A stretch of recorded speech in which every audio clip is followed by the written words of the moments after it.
And now, our feature presentation.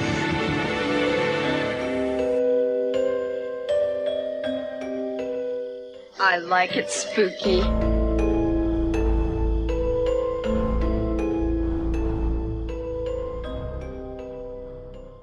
Hey everybody, welcome to this episode of the I Like It Spooky Horror Podcast. I'm Brian. I am Clint, and as of this recording, it is St. Paddy's Day, so even though I'm not Irish, I'm Scottish as all get out. Happy St. Paddy's Day, everybody. The funniest story from this past weekend, and I probably need to get on social media and share this. We're at dinner, and I said, Finley, do you want to go home and watch Leprechaun in Space tonight to celebrate St. Patrick's Day? And she said, hell no, that movie's stupid. She kind of paused and she said, is that even a real movie? The fact that my 6-year-old had to question that it was a real movie and no one in Hollywood did says all you need to know about the movie. Absolutely. The cool thing is I'm not wearing green right now. I don't have to worry about getting pinched because we are going to be talking about a movie that has some green in it here in a little bit. And I've got some green in the news too. Are you curious what it is? I'm very curious what it is. Well, then let's get to the news.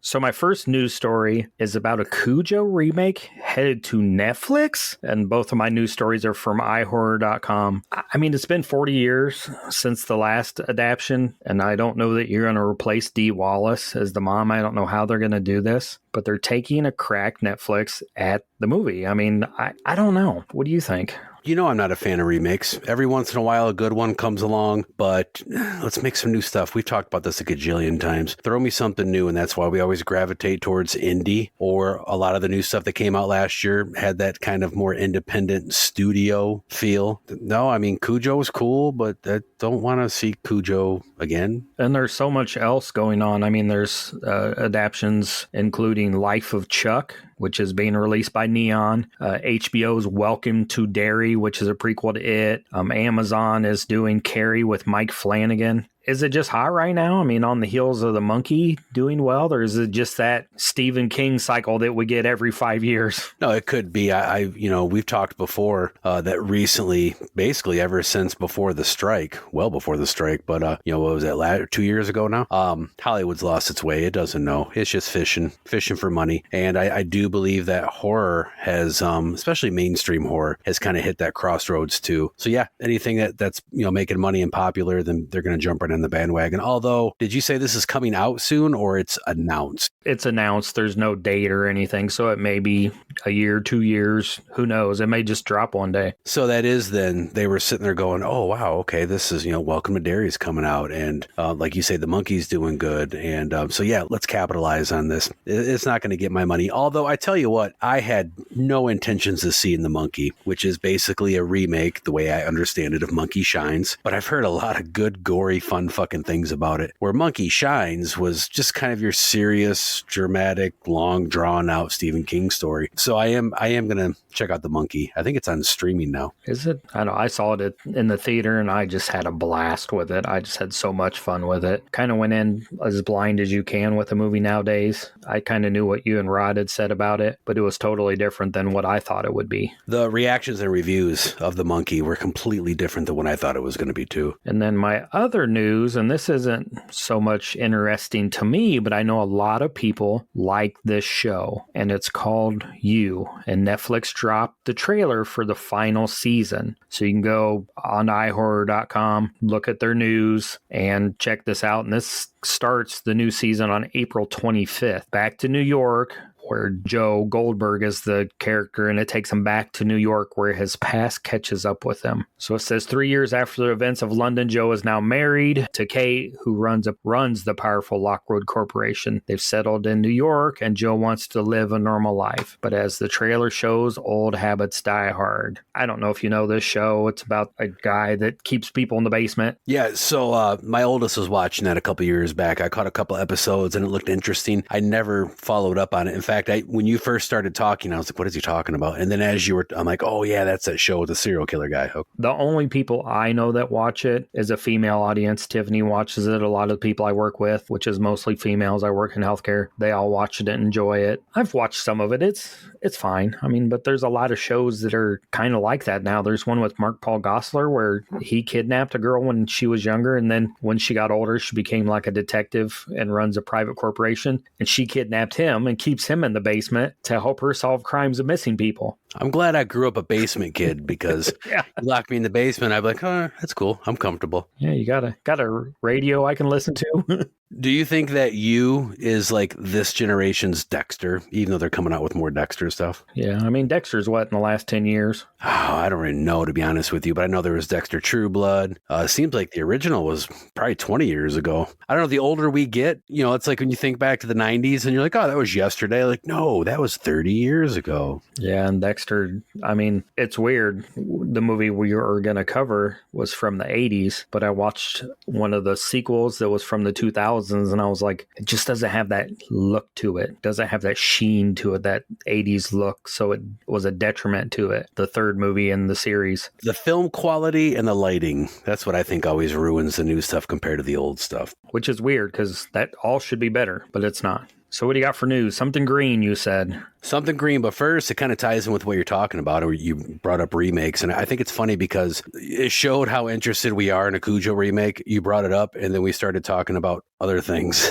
Like, what? I kind of forgot about Cujo. But you did bring up Mike Flanagan doing Carrie, and I think a lot of times remakes have a really good potential of being good or reboots, depending on the director. Like I'm interested to see a Mike Flanagan Carrie because Mike Flanagan's done some amazing things. So that ties in with my first quick story, and that is Sony has announced that we are going to get another big screen edition, reboot, remake, continuation, whatever, of Resident Evil. It is supposed to be directed by the director of Barbarian, which I loved that movie. And the article did go on to say that they're going to try to stay more true to the game, which that's been said before too. What was there? I think 6 or 7 of the Mila Jovovich movies, which kind of took it in a different direction. A couple years ago, Netflix tried to relaunch it, saying on Netflix it was an episodic show, saying that they were going to be more true to the game, and they really weren't. It didn't really connect with audiences, so they canceled it after one season. But apparently in 2026, from the director of Barbarian, Sony is bringing back Resident Evil. And that's all about how they brand it to me. If you brand it that it's going to be serious, I want to go in with it serious and hold it to a high standard. If you brand it that it's just going to be a fun Resident Evil, that's what I'm going to go in wanting. I'm not going to hold it to a high standard. Like some of the later ones with Mila Jovovich were just action films. They weren't even really horror films to me. Well, and then there was another feature, and it went to the theaters. I think I went to the theater to see it, to be honest with you, because I've always been a Resident Evil fan, so I soak all that shit up. I don't remember who directed it. I don't remember who was in it, but it was within the last 5 years, and I want to say it was in the last 2 or 3, and it bombed. I enjoyed it. It was okay, but they did the same thing. We're going to be true to the video game, and then it was, but it wasn't. On to the green stuff. We've talked a lot about the reboot of the Toxic Avenger. Speaking of reboots, it's St. Paddy's Day. The Toxic Avenger is green. He was turned into the Toxic Avenger because of green toxic waste. Some people think it was yellow barrels. Some people think it was red barrels. I don't know, but I know that it is St. Paddy's Day, and I saw some stuff that 2 days ago, before this recording, they had a float on the Chicago River because they dye the Chicago River green every year for St. Paddy's Day, and they had a pontoon boat or whatever, and the Toxic Avenger was on there with his mop and everything. And I thought that was cool. So the reboot, we've talked about it, and I don't remember if we've ever, because we were like, when are we going to be able to see it? We're never going to be able to see it. They're not going to show us. He's stressing me, Julie. He is stressing me. Oh, Bozo. I can't take it, Julie. I cannot take it. He is screwing up my karma. I think we announced that it finally is going to be shown. I don't know if we announced a date, and I still don't have a specific date, but it is supposed to be August of this year. It's kind of weird that they're pushing it this early, though, if it's not coming out until August, right? Yes and no. I'm enjoying it because it's, even when they were on the pontoon boat, it was, they had like ninja Nazis and, just trauma.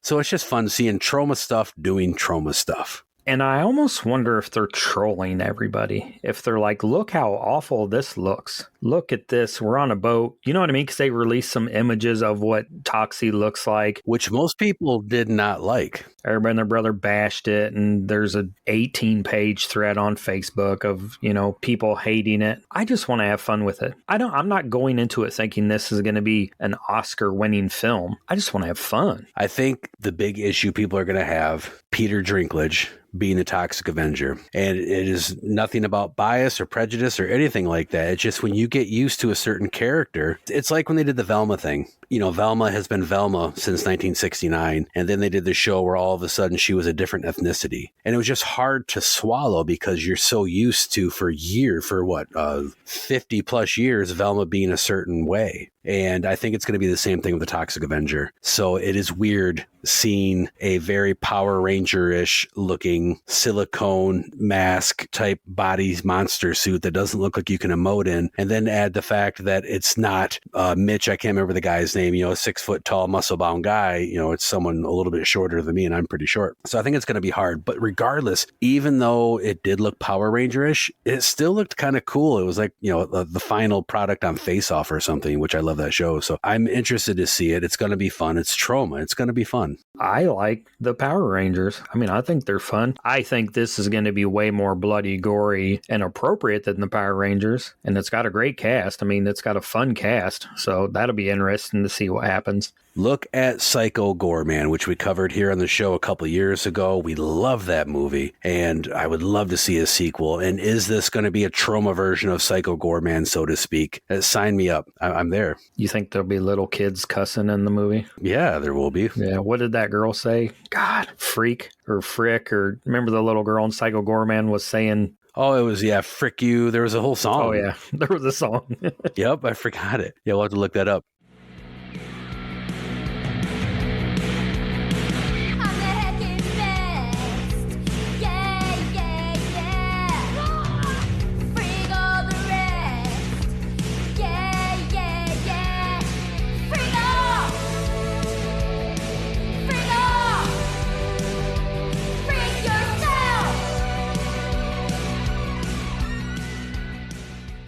I do know that there are already, like you say, you think they're trolling, but like Trick or Treat Studios has already announced the mask of the new Toxie from the reboot. So obviously it looks different. So there's going to be more toys. There's going to be all kinds of crazy stuff that we're going to have to spend our money on. But I can't because, yep, you guessed it, I'm poor.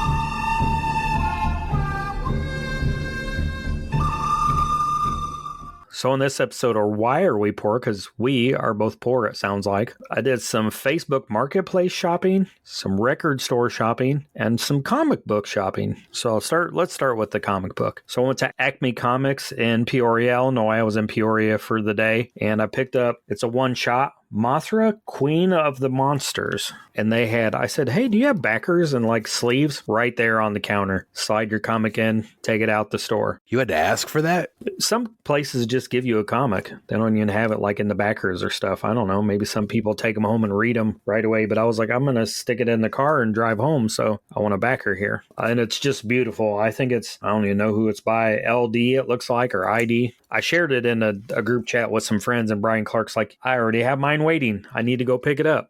And I grabbed Finley a graphic novel of Godzilla that they had there that was only $10. And she's already read through that whole damn thing. So I'm thinking, well, I'm going to have to buy you something else to read through. And it was an actual 100-page book. Pick her up part 2, the upcoming Crimson Bat part 2. Oh, yeah, we could get that. Let's see. Oh, we'll go to Facebook Marketplace. So I saw this on Facebook Marketplace in Knoxville, which is a little town that's maybe 10 minutes from where I live. And it's Zero, and he's in a little dog house, and he's Bones at the bottom, but he's like the Zero from the movie on top. And I was like, God, this looks familiar. I know this artwork from somewhere. So I picked it up. It was $7 in the frame. I thought, man, the frame's worth a couple bucks alone, let alone the print. That's a cool print. Yeah, and I got home and I started looking the name on there. It's from Adam's Art Box. Remember, they were our neighbors at Flashback last year. They were behind us. Oh, yeah. Yeah. Well, that's an Adams Art Box print. I couldn't find it on their site. It must be one that they had at one point and they don't have anymore. But I was like, for $7, that's a steal. I mean, his prints were $25 or $30 a piece. Well, that wasn't him selling it in a marketplace. It was just it was someone who had bought it or got it. And yeah. I think it's somebody that is selling, like they bought a house or they're doing like auctions for a house, because they keep posting other stuff and I keep an eye out on it. But yeah, I was like, for $7 in the frame, that's a freaking steal. And I shared it on our Instagram page because I tagged Adam's Art Box and I was like, oh, this has got to be one of his prints. It's his signature and everything. That's some good old thrifting. And then I went to Younger Than Yesterday, which is a record store in Peoria that I've never been to. I pick it up At Home with the Munsters. And this is a limited edition exclusive blue vinyl from a record store Black Friday. I'm not sure what year, but they had a couple of leftovers. That is sexy. And I haven't even opened it. And it's got the original TV cast, and it's got 15 things on there. It'll go well with my other Munsters. What do you mean things? Like tracks, or is it songs or excerpts from the show? At the Munsters. Side A is At the Munsters. Herman Says Hello. It takes all kinds of people. And then side B is Herman's favorite story, Lily's favorite story, Grandpa's favorite recipe, and then the final theme. So they must be like longer stories. So a lot of it's just audio clips lifted from the show then. Okay. But I mean, it was $29 brand new. So is that the record store where you sent me the picture of Arlo Guthrie's Alice's Restaurant? Yeah, they had it for some reason, it was in the soundtracks. Well, because that's a movie. Yeah, that was from the record store where I sent that. I'm trying to think what else I stumbled on. Rocky V was a vinyl they had. Nocturnal or Nocturna, which was an old 70s movie about vampires that I'd never seen. Yeah, they had, God, I couldn't even tell you how many damn records they had in this place. It was just record after record after record. There's probably 20,000 soundtracks to go through, or maybe even 10,000. I don't know. I went through them all, and I found a couple I wanted. The other one I bought was The Great Muppet Caper for $10. I was like, I got to buy it. There's one Muppet record in here. Of course, I'm going to buy it. Absolutely. That's what I bought. I mean, I got other stuff, but I don't want to be here all week talking about why I'm poor. I want to talk about why you're poor. I am poor because I bought nothing. I mean, I bought stuff, but it's nothing fun. I mean, I bought a shop vac. Yeah, need a new shop vac, so I bought that. Just got done earlier today putting brakes all around on the truck. That wasn't cheap, although I did it myself, so I saved a bunch of money in labor. I just gave the oldest $100 for some tennis wear. Just got done paying off the DC trip with boots through the school. You could jump over to Georgetown and lay at the bottom of the stairs maybe while you're there. If I have time. We're pretty regimented on that trip. Actually, something interesting that I did sort of pay some money for. It's not really, again, it's not for the collection, but so the collector who was on the very short-lived generational trauma subcast here on the I Like It Spooky Horror podcast. There's 2 episodes floating around if you want to scroll back and find them. It's where we talked about the haunted attraction industry. We wanted to do a whole bunch more and it just didn't come to be. But the collector is on the build team out to Haunting in the Hills. And we're out there last Saturday working on the May 10th haunt. There was some stuff that we needed and he ran and got it, paid for it out of his own pocket. So he recently did a raffle kind of a drawing on, you can go to Facebook and type the collector, Kull, however the hell she spell collector. But anyway, he was shooting for 100 new followers and he picked 2 and they got an I Like It Spooky Horror podcast Red Ringer t-shirt. And so I'm giving him those for the drawing. And then he asked me, he had a friend who wanted another one. And I said, well, I'll pay for that since you bought the stuff for the May 10th haunt. So, I mean, I bought one of our own t-shirts. And if anybody else wants to buy any of those t-shirts, you can go to inkmirrors.com. Right at the top, it is the I Like It Spooky Horror podcast promotional bundle. Yes, folks, for a small nominal fee of $50, you can get 2 t-shirts, a button, a sticker, a matchbook, and a magnet. We should just have the I Like It Spooky Horror podcast be our sponsor this episode. I kind of just did it, but it'd be cool if we had some music to it. Cue the sponsor.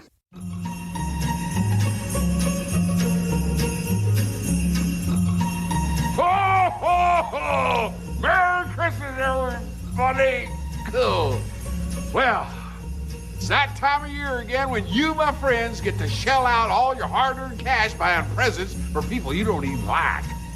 Why not buy them the I Like It Spooky Horror Podcast promotional bundle, which includes 2 t-shirts, a 1 1/4-inch button, a round 3-inch sticker, a round 3-inch magnet, and an official I Like It Spooky Horror Podcast matchbook. Grab your spooky bundle while supplies last over at inkmirrors.com. It's the perfect gift for that special someone or something. Oh, Merry Christmas, ho, ho, ho. Merry Christmas, ha, ha, ha. Merry Christmas, spend more money. Merry Christmas, right this way. Ha, ha.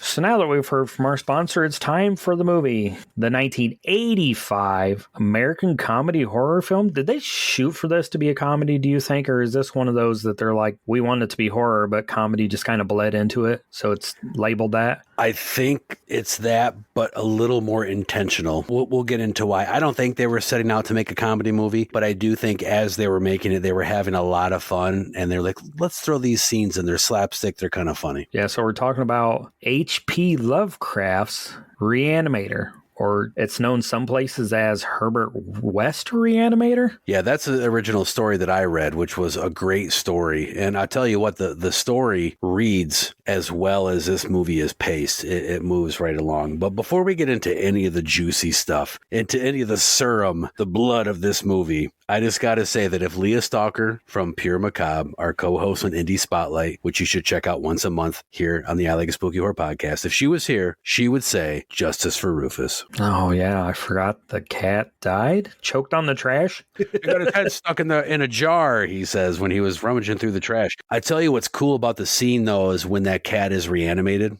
I'm a sucker for lighting, always have been. And it was such a simple lighting effect. They had kind of like an overhanging kind of work light, and they just moved it. And so it's just swinging back and forth as this zombie cat is running around. They're trying to catch it and it's attacking. I loved that.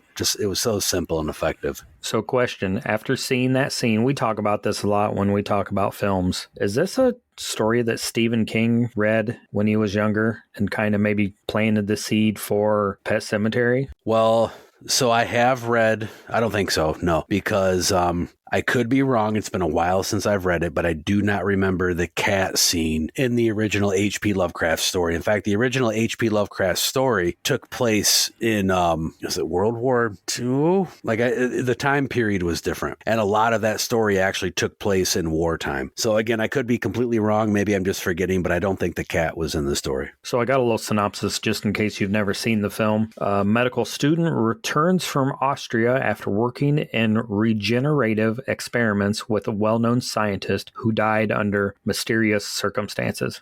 Didn't seem too mysterious at the beginning of the movie, but I mean, I guess we don't know how he died. He just died, and he thought, oh, I'll give him some of this to bring him back to life. Well, he says right in the beginning there, when the cops burst in, he was like, I gave him too much, or it was a dose too big for a human, or something like that. So he kind of, told on himself. He wasn't dead, so maybe they were doing it to regenerate. Maybe the serum was more for making him younger. Maybe he was dead, though. Maybe he died. Maybe Herbert killed Hans Gruber, which that was his name, Hans Gruber, which, of course, not the Hans Gruber that falls from the top of the Nakatomi in Die Hard, which, Bruce Willis says isn't a Christmas movie, but it is. Another orphan of a bankrupt culture who thinks he's John Wayne, Rambo, Marshall Dillon. I was always kind of partial to Roy Rogers, actually. I really like those sequin shirts. Do you really think you have a chance against us, Mr. Cowboy? Yippee-ki-yay, motherfucker.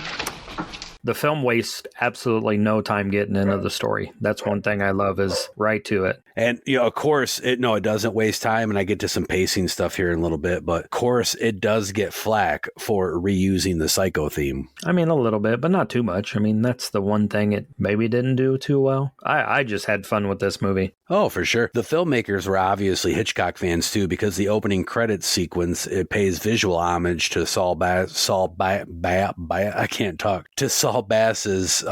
work in Alfred Hitchcock's Vertigo. And I just watched that movie not too long ago, and I missed a lot of the stuff that probably is in this film because I put it on and just had a blast with it. Well, here's a fun fact that you wouldn't have picked up on watching it. I just learned this the other day by going through the Internet Movie Database. This is yet another movie that was set to star Christopher Lee, but of course did not. I learned that Christopher Lee was offered the Dr. Carl Hill role, but he turned it down. And of course, David Gale was chosen instead. Is he as good? Well, I mean, Christopher Lee is great in everything he does, but is that another one of those that this character is that person? I agree. Every time I hear, and that's kind of why I wrote it down and brought it up, because we've talked about it on other films, usually a lot of Carpenter films, but David Gale was perfect in this role. He was this very snooty. He also came across as being kind of like the creepy uncle, and I don't think Lee could have come across as the creepy uncle. He could have come across as being snooty with his accent and very, flared his nostrils and all that crap. But no, I don't think this film suffered at all because Christopher Lee wasn't in it. And again, that's not to take anything away from Lee. I mean, he's a fucking legend.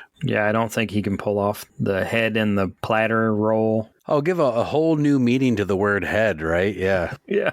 Have you ever seen the meme? We're jumping way ahead in the film, but where it's a picture of Herbert West or any horror movie, and it's something that's PG, totally PG, and it's like when you're watching a horror movie and no one's in the room, and then they cut to the picture of the doctor's head and Barbara Crampton's crotch, and it's like when your family walks in. Right. What are you watching? Yeah, I've seen that stuff before. There's quite a bit of story, but it doesn't seem like it takes long to get to the action. I mean, I feel like they do a really good job of going. It's almost like you don't notice the story they're building. This story, and I got a little paragraph here, so I'm sorry, but this story is a prime example of if you edit and cut things down, you can get to the core of the story and come out with something really good. So I learned that originally Stuart Gordon, who directed this was his directorial debut. He was going to adapt this Lovecraft story for stage, but eventually decided, along with writers Dennis Paoli and William Norris, to make it as a half-hour television pilot. They wanted this to go on TV. The story was set around the turn of the century, and they soon realized that it would be too expensive to recreate. So they updated it to present day in Chicago with the intention of using actors from the Organic Theater Company. They were told that the half-hour format was not saleable, and so they made it an hour, writing 13 episodes. Then it says that special effects technician Bob Greenberg, who had worked on John Carpenter's Dark Star, reportedly told Gordon that the only market for horror was in feature films and introduced him to Brian Yunza. Gordon showed Yunza the script for the pilot and the 12 additional episodes. The producer liked what he read and convinced Gordon to shoot the film in Hollywood because of all the special effects involved. And then that's where Charles Band comes in, because Yunza made a distribution deal with Charles Band's Empire Pictures in return for post-production services. So that's kind of like a backstory of how this project got started. Went from stage to TV, the feature film. And the first cut of the film, Brian, you would have hated this. 2.5 hours long.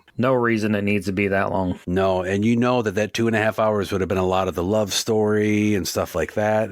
Maybe a lot of the science at the beginning before the doctor dies. That would have been interesting, but it's 86 minutes long. The release version is 86, 87 minutes long. It's perfect at what it is to me. I mean, this is pretty close to a perfect 80s horror film. Oh, it's not pretty close. This is a perfect 80s horror film. And one of the things that I love about this movie, too, was it actually, because of the nudity and the gore, it got an X rating. So they actually pared some stuff out to give it an R rating, and then of course the uncut version or director's cut floats around. But this movie is right up in there with now these are different, so bear with me, but Return of the Living Dead, Silent Night, Deadly Night, these very stark realistic looking movies. This almost had like a Faces of Death feel, but what really did it for me was the full male nudity. It made it even more like this was something I should not be watching, because up to that point, yeah, you would see topless women or in anything from Porky's to Friday the 13th part, whatever. Now there was full nudity, and Barbara Crampton's laying there fully nude. And then there was, you could see fully nude men, front and back. And it was like, oh my God, it was like the first time I saw any of this. This is so real. Yeah. And I forget how attractive Barbara Crampton is until you see this film. I'm pretty sure she's the second woman I ever had seen fully naked. Of course, Linnea was the first. So that makes it really hard to go to a lot of these conventions because half of the people that you saw naked in your childhood were at these shows, right? I like short hair blondes too. So yeah. In fact, a couple of years ago at Motor City Nightmares, Barbara Crampton was there and she was all buddied up with Ted from Ted's Marvelous Custom Gumball Emporium. And so he's right next to me and Barbara's there talking to him. And I mean, they weren't flirting with each other. They were just having a great conversation. And then he went back to her table and, so they just kind of became friends. And the whole time I'm watching, I'm like, you motherfucker.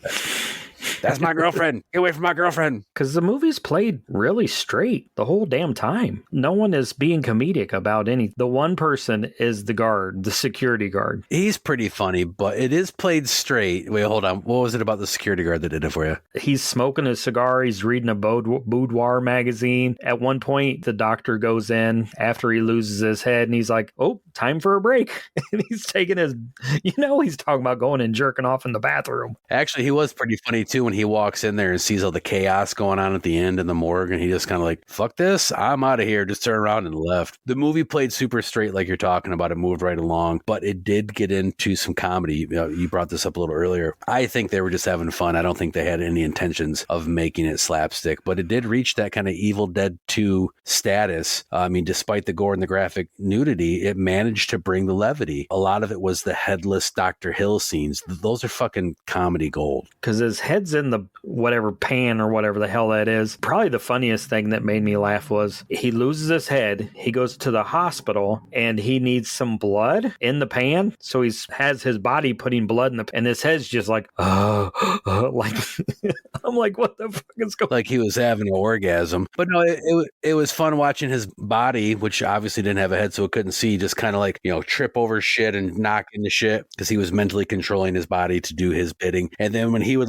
he'd knock over a lamp and you'd see Dr. Hill roll his eyes and stuff like that. Well, he sure did a good job knocking Herbert West out real quick, though, didn't he? And he did a good job of feeling all over Barbara Crampton's boobies, too. He seemed to enjoy that. And he still could feel what his body was doing. Mm-hmm. It's like the head's enjoying what the body's doing, even though they're disconnected, but they're connected. Well, see, then it got into a weird thing at the end because he reanimates a bunch of the corpses in the morgue, and then he seems to have this telekinetic link to them where he can control what they do, he almost like he's their master. And what I thought was interesting was I saw a lot of stuff when I did research that the filmmakers were sitting around thinking, there's too many vampire movies right now. I want to do a Frankenstein movie. So this was actually supposed to be kind of like an ode to Frankenstein. But then when you throw that element in, it almost adds that vampiric, I can control everybody I create type thing. Yeah, he had done a laser lobotomy on them. It was something he was doing as a scientist. He was trying to come up with this new thing where he could laser drill into people's heads. You read the story originally, like the original story? Yes. That this is based on. It said that this was one of the earliest depictions of reanimated corpses. Correct. Well, and see, I also read that H.P. Lovecraft did not even want to do these stories. Something about he got $5 a story or something like that. I don't think this was his wheelhouse because, of course, Lovecraft did a lot of the Necronomicon, Leviathan, kind of other dimensional type creature type stuff. And this really is outside of that. And oddly enough, it's my favorite Lovecraft story. I just have always gravitated towards stuff like this. It was a super easy, fun, quick read. That's what I found. That was originally serialized in the story in Homebrew volumes 1 through 6, which was a published magazine by a friend of his. He got $5 a pop, so he made $30, which back then was, in the 1920s, that's probably a lot of money. No, and they're short stories. I'm talking it's about the size of each entry is about the size of a chapter of a book, an average chapter of a novel, give or take. So 6 chapters for this story. I feel like it would be something way longer, and maybe I'm just used to Stephen King or like writers from now where they take their 800-page book and make it a 2-hour-long movie, and it just doesn't transfer well to a movie. I feel like they did an amazing job putting this on film. They did, and then if you want to start getting into the sequels, what they did with the original, kind of like with, you're going to hate me, you're probably going to wince, the original Terrifier, we both agree was really good, and it was straight and to the point. These are 2 completely different movies, but in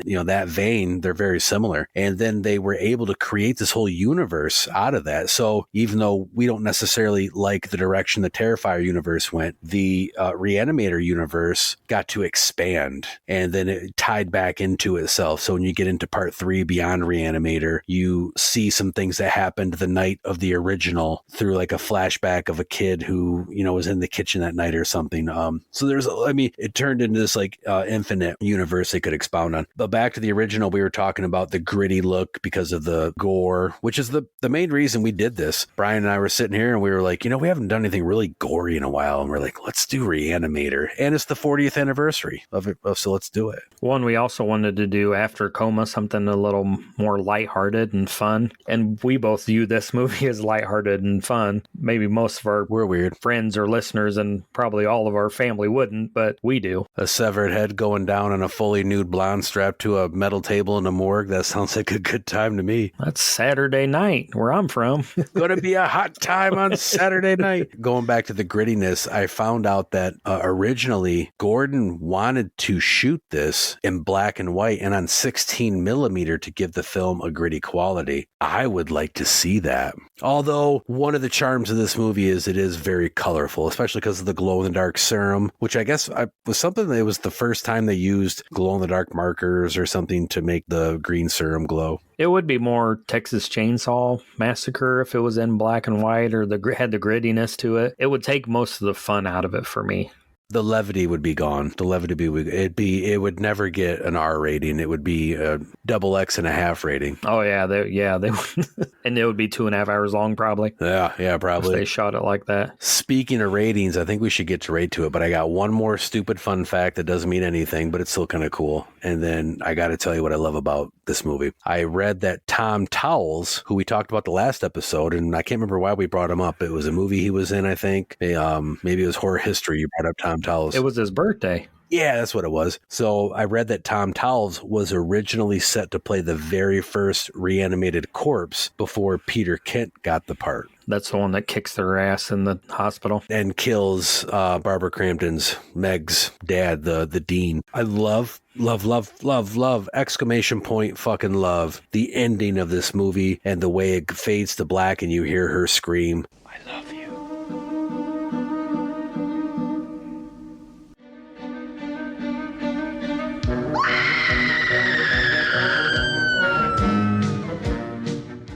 It's just perfect. And it is, again, one of those movies to where you know what happens, but you can still use your own imagination to think of what happens next. The way they ended it, it was just getting started. What's he say? Why do they scream when they come back to life or when they're reanimated? You remember what he says? Oh, God. Something along the lines of being born is painful. And that's just, why is that not fucking signed on a poster in my hallway, right?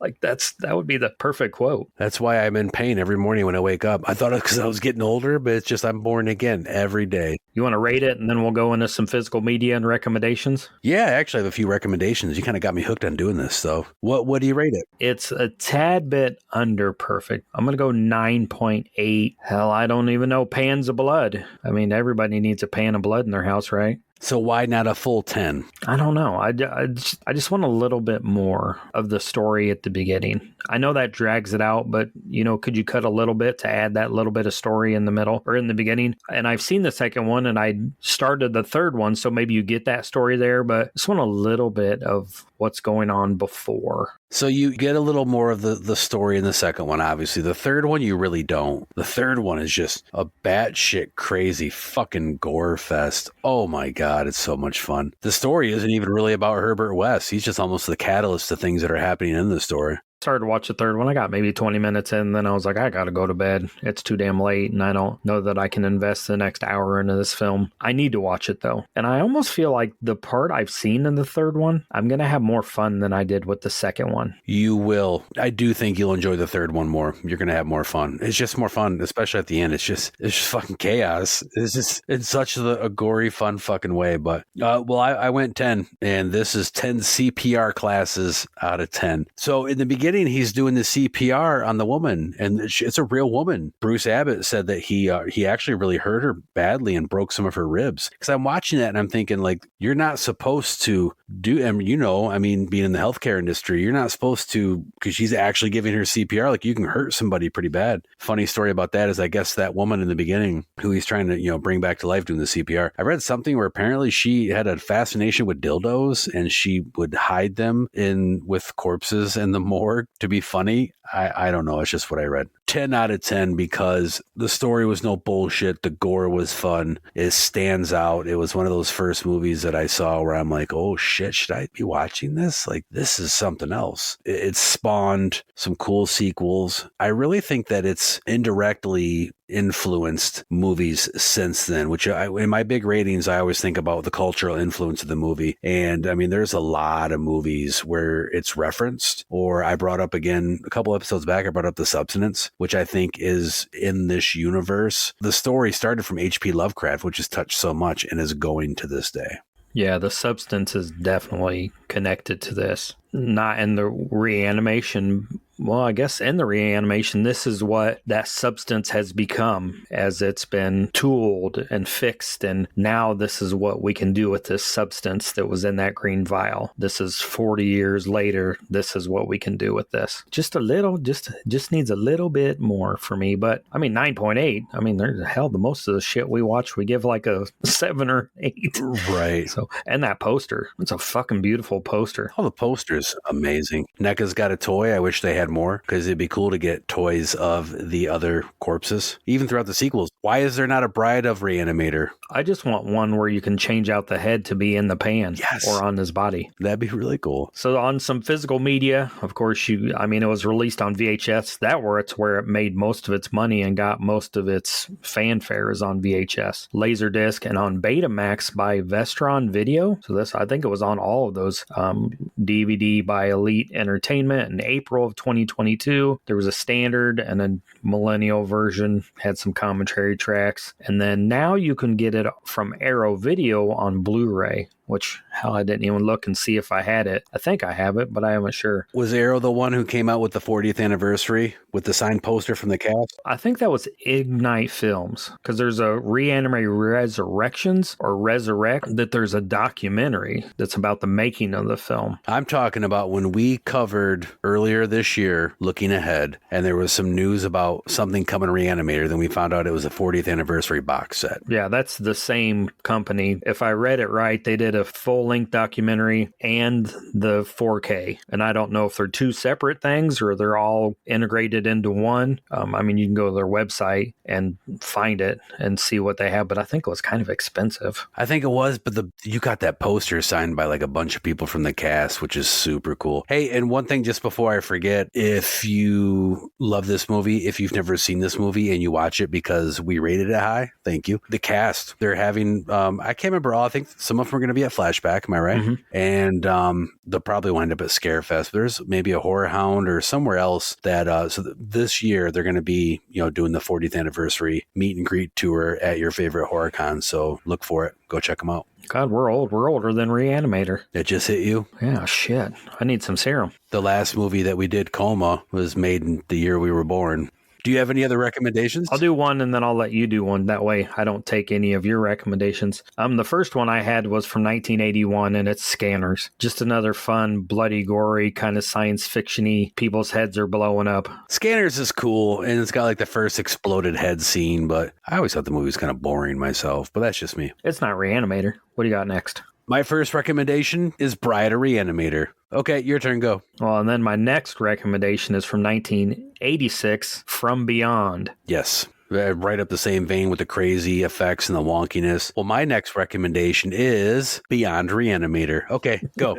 And my last recommendation is from 1990. It's called Frankenhooker. Yeah, Frankenhooker is cheesy and corny as hell, but it'd be a fun double feature with Re-Animator at Haunting in the Hills, for sure. Well, I've got 3 more. Wow. One of them, actually, you can't even see because it never came out. It is the unmade House of Re-Animator. They were going to do almost I think this was going to come out before Beyond Re-Animator. I don't know a whole lot about it, but I think Bruce Abbott was going to be a part of it. So I think it was going to be like a part 3. And for whatever reason, it was unmade. And then the other two. So when I watched Re-Animator for a refresher, I thought I had it on VHS. Well, come to find out what I had was Bride of Re-Animator. So I had to stream it. It was only available to stream from my searches on Vudu Fandango. For some reason, it was like $2, $3, whatever. For some reason, my Fandango, my Vudu, it wouldn't load. Just kept sitting there. And so I was like, I wonder if it's on YouTube. And it sure as shit, a 4K version, Lisa said 4K, and it looked very crisp and clear, was on YouTube for free. So if you haven't seen this movie, or if you just want to see a nice, crisp, clean version, go to youtube.com right now. Type in Re-Animator before it gets taken down. I was going to say it'll be taken down before the episode comes out, probably. So while I was searching for that, there were 2 more Re-Animator projects that I came across that I haven't watched. One of them was Herbert West Re-Animator. I remember seeing bits and pieces of this, and it was a part of something else. And I think it was kind of lame and cheesy and dealt with like other dimensions and shit like that. Do you know what I'm talking about? I stumbled across maybe 4 or 5 things when I was trying to find it online, and it was real hard to find. I found it on a site where you had to watch a commercial every 10 minutes, but it was free. So I just waited until there was a commercial, did something, started the movie back up, but it took forever to get to the damn thing. That's usually my luck. Usually you stumble across the cool free 4K shit. Wow. The luck be in my favor. The other one I found was Curse of the Re-Animator, which looked like another kind of indie project, but it looked a little more serious, but at the same time, a little more Re-Animator-like, as opposed to Herbert West Re-Animator, which again, I remember being kind of otherworldly and almost like the Langoliers or some weird shit like that. That's all I got recommendation-wise. You think, send it to the podcast network? You think they got recommendations? I mean, I would recommend them, so let's do it.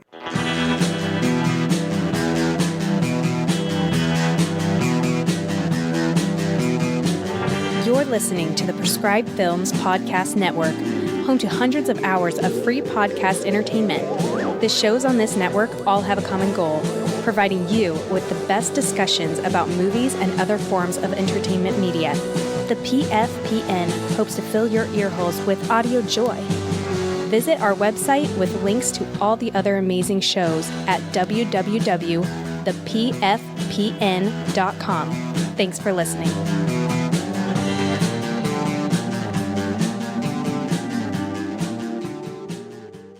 So now that we've heard from our podcast network, it's time for This Day in Horror. We're covering the dates March 30th through April 12th.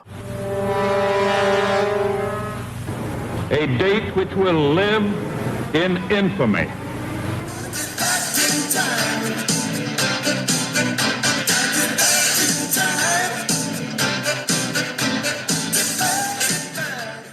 On April 1st, in 1964, you get The Stranger. And then in 1976, so this is older than us, but Helter Skelter premieres on CBS TV. What was that, like a documentary or? I think it was a retelling of the story of Charles Manson. The Sharon Tate murder? Like a live action retelling or a this is what happened, but on CBS, so it's probably not very bloody or anything, very dramatic. In 2004, you get Satan's Schoolgirls, and I have no idea what that is, but it looked fun.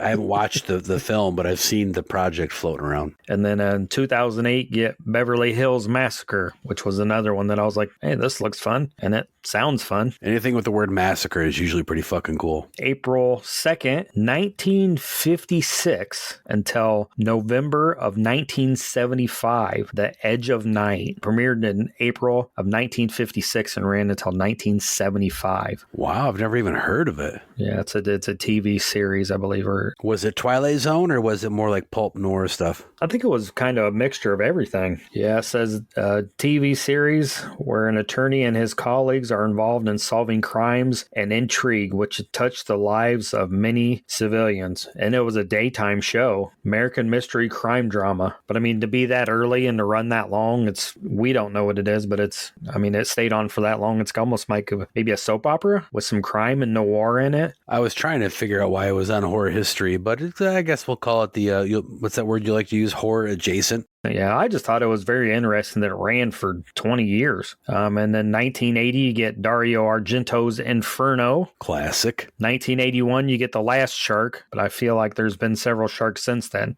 Agreed. In 1982, you get 2 films. Silent Rage. Yeah. Classic. I enjoy Silent Rage way more than I do pretty much any of the Halloween films. There's my hot take for the episode. And then Cat People. Nah. And then on April 9th in 1976, you get Family Plot. 1996, you get Tremors 2 Aftershocks. Oh, God, well, this sucks. You keep saying all these 6s. I'm waiting for the one, and I don't know when it even came out, but if you don't say it, I'm going to scream it. And then in 2004, you get Shaun of the Dead. Oh, just come on. How do you not love Shaun of the Dead? If you don't love Shaun of the Dead, what the hell is wrong with you? And that's all I got. I mean, we've been doing horror history for a couple of years now, so I feel like, and I kind of ran into it today. I was working ahead on horror history, and it was the day that Gremlins and Ghostbusters came out the same day. Yeah, I think so. So I was like, well, I've covered that last year, so I'm trying to add a little different stuff in there. That makes sense. That's why I got like The Edge of Night, and I think one of the things I came up with was like Harry Houdini did his magic trick where he hung upside down in New York City. So I was like, that's pretty horror adjacent and stuff. It's fun to talk about stuff that's not related. I was just curious why you brought it up. In fact, that reminds me, back on Why Are We Poor, I forgot to mention that I gave a month, it was $5 to subscribe to Discovery Plus so I could watch season 4 and 5 of Rust Valley Restorers. Yeah, because you talked about that last episode. Oh, yeah. Yeah, I love that show. So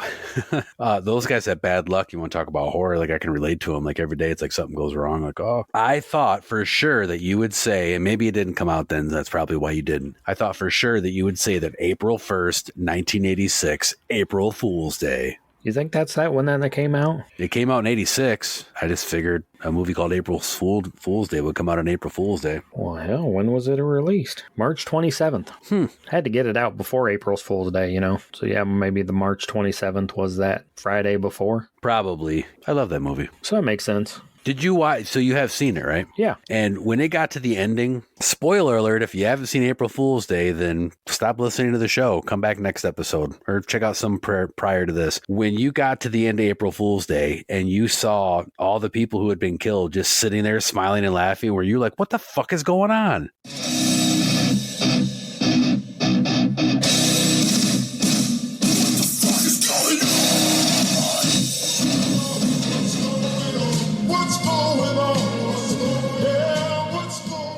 So now one thing that I have coming up is the Severin double feature at the Capitol Theater. That's April 12th. Doors open at 6. Movies roll at 7. We got Severin Films is going to be there. The I Like It Spooky Horror podcast is going to be there. Oscar Bait Film Collective is going to be there. Should just be a fun night of hanging out and watching movies, and it's free. I mean, we've had some great sponsors. We have Dame Fine Coffee and Burlington Blackwater LLC. They're sponsoring the screening fees, so you don't even have to pay. You can use all your money to buy drinks at the nightcap, stuff from Severin. You can buy some spooky merch. You can buy $80 worth of popcorn, I guess, if that's your thing. I mean, that's what I have going on. I'm going to check out the Ottumwa Film Festival. That's this weekend, so it's before this episode drops. But of course, I'm in the middle of Halloween-a-Palooza film screenings. God, I don't even know what else I got going on. I know there's some conventions coming up. When does this episode come out? March 30th? So, I mean, you got Astronomicon and how the hell do you say that? Ypsilanti. Some people say Yipsy, some people say Ipsy. I'm an Ipsy guy. Cool. So I'm not a big supporter of Astronomicon. I don't dislike it or anything. I just, I went once, I think. That's for the first time I met wasn't Barbara Crampton. No. Butch Patrick. That's the first time I met Butch Patrick in person, was there. But this year, Astronomicon, Bruce Campbell's going to be there and Angry Grandma's going to be there. I saw that. It's almost worth going. I bet you Angry Grandma's going to have more fucking people at her table than Bruce. The fuck I don't, motherfucker. I just did, didn't I? She did. You want me to come up here and whoop your No, I don't want you to do that. I'm sorry. I'll take All right, I'm sorry. So anyway. Fuck you. She'll probably be screaming fuck you at all of them. Smoking her cigarettes. Yeah, that's April 4th through the 6th. And then Haunt Fest Georgia in Athens is the same weekend. Spookula 2025 is April 4th through the 6th at the Florida State Fairgrounds. This one's pretty cool, actually. HorrorCon Scotland is April 12th in Glasgow, the United Kingdom. And then it kind of takes a break after that. Yeah, there's nothing for 2 weeks, which is weird. Usually it's every damn weekend. There'll be something somewhere. There's so many little shows like ones that I put on or things that you're doing. And in the grand scheme of, not to belittle what we're doing, but in the grand scheme of big 3-day, established cons or, smaller shows, there's stuff like that going on all the time. So what do you got? Non-stop repairs. I'm not going to sit here and bitch and whine. I'm busy fixing stuff. I'm busy trying to do all the shit I've been trying to do. Right now we're really hard, hot, and heavy. As of this recording, so that you just said we're really hard, hot, and heavy. Hard, hot, and heavy. Yeah, take that out. That didn't sound right at all. As of this recording, the day before this recording, maybe it was 2 days before, I talked with the build team and I said, hey, we got 3 weeks to finish this May 10th haunt. And so the goal is by the time you hear this episode, I'm hoping that the May 10th haunt is pretty much wrapped up. And then we're going to start working on the actual haunt and, things for June 21st for Maximum Overdrive. Tennis season. Let's see. When does this come out? The 30th? So I still got some time before Boots has her spring performance. Yeah, I'm not traveling any shows. I'm kind of just building and fixing and planning, and that's it. That's all you're going to hear the next few episodes. I hope something cool comes along where I can be like, hey, I know something coming up, and that is, I don't remember the date, but for Valentine's Day, Rebecca got myself and her tickets to go see Coffin Cats in Grand Rapids, and I think that's April 12th. Pretty sure it's April 12th, which is a Saturday. So I could have saved this to next episode, but yeah, so we're going to go to Grand Rapids and check out the Coffin Cats. That's going to be fun. Nice little getaway. Well, that means April 12th, I'll be with Severn hanging out watching Cemetery Man and Vampires Lesbos, which I said twice on the radio. I know, I heard that. I said it on both stations. And then he went back, I didn't hear the other interview, but the one that you already shared, and he was like, Vampiros Lesbos, I think is how it's pronounced. And I was like, okay, he's cool with it. He's saying Lesbos. And the country guy was like, I'll share that interview. He was like, this is the kind of stuff we need being brought to Burlington. This is real, because it was a country station. So I was like, they might be kind of, on the fence about the films, but he was super cool. And he's like, yeah, I probably want to come down and check them out. This is the kind of stuff that every community needs going on way more than it is going on. That is for sure. Oh, for sure. Yeah. Something that Joe Bob Briggs, who I love, and I'm sure people get sick of me hearing talking about him, but on his episode, the first season this year, they're doing it different. They're having one show double feature the first Friday of each month instead of having one every week or one every other week. A young kid had written a letter about how he felt at home watching The Last Drive-In, and I saved the quote that he shared. And this is like a perfect quote for people like us. He said, "We are the homeless people of the world that are at home with one another." What do you think this is all about? You think this is a fucking costume? This is a way of life.